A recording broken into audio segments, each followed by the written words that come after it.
they live fully wide awake, and even in small ways begin to choose acts of heroism. I travel a lot, about 150,000 miles a year, and when I'm home, that time is so important to us. And I came home one night, and Kim and Mariah, my daughter, said, "You're with us. Tonight's our time." And I said, "What do you guys want to do?" And they said, "We want to go shopping." Now, Kim doesn't really like going shopping, but Mariah loves going shopping. And so we went shopping together, and I didn't want to go. We went to this department store. There was no guy section, I don't think, in this store. There's just a men's bathroom, and then everything else is the women's. So I'm wandering around trying to avoid uncomfortable departments, and I'm waiting for them. And they finally have what they want to buy. We get in line, and they're buying their stuff, and they don't need me, just my credit card. And so I'm not really paying attention. And have you ever accidentally started eavesdropping on the conversation with people next to you? And there's this elderly couple in their 80s, it seemed to be very fragile, very frail. And I heard the woman say, "Excuse me, I would like to buy this teapot, and I wonder if you have any discount." And the man behind the cash register who worked at the store said, "If you have our store's department card, you can have a 30% discount." And she looked at her purse for a moment as if she might have it, and she goes, "No, I don't have your store's card, but do you have any other discount?"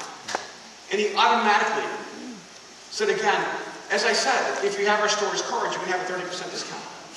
And she must have thought to herself, if he only knew my story, he would be more creative in helping me. So she said, "You don't understand. I almost burnt my daughter's house down. And I have to replace her teapot. Do you have any other kind of discount?" And by this time, I'm fully brought into this story. And the guy looked at her again. He said, "Like I told you, if you have our card, you can get a 30% discount." And I couldn't take it.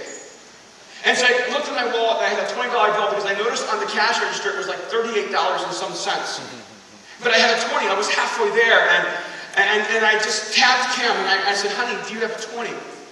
And I knew that God was in at this moment because she handed me a 20 without even asking me why. That never happened.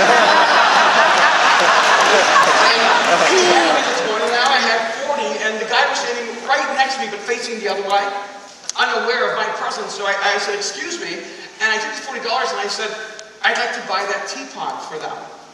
And he looked at me and without any hesitation said, "I'm sorry, sir, you're not allowed to do that." And I was really confused. I didn't know there were policies that projected that would happen. I said, "No, you don't understand. I want to buy the teapot for them."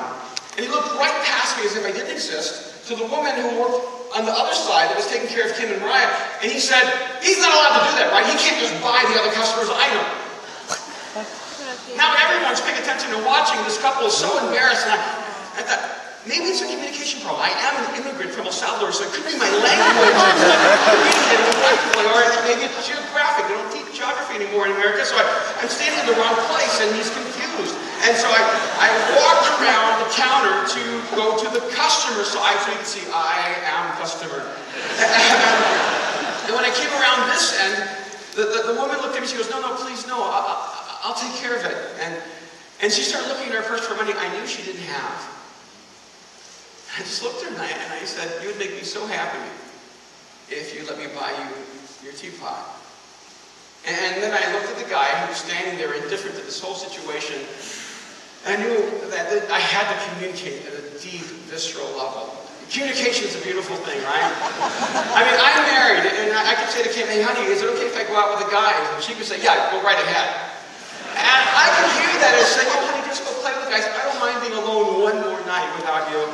Or I could hear her saying, "If you go with them, you're sleeping outside." Communication has layers and depth. So I knew I needed to communicate with him at a deep level because we were not connecting. And so I looked and I said, "I am buying the teapot," which I knew he knew what I was saying to him.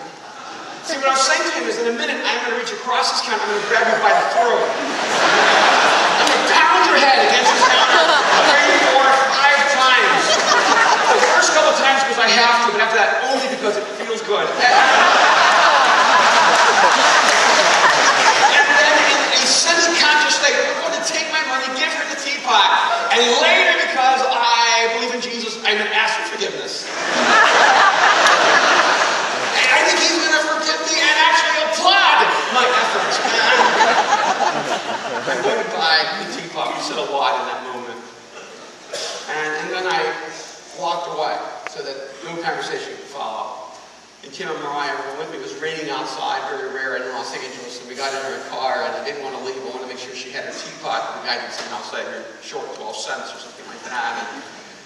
And right when Kim was about to get out of the car, I looked at her and I said, honey, would you go? And she was already planning to go. And because I saw this woman by herself standing there with this bag, and she was clearly distraught and shaken up. I wanted to go. I wanted to go and comfort her, but I thought a Latino in LA jumping out of a van is not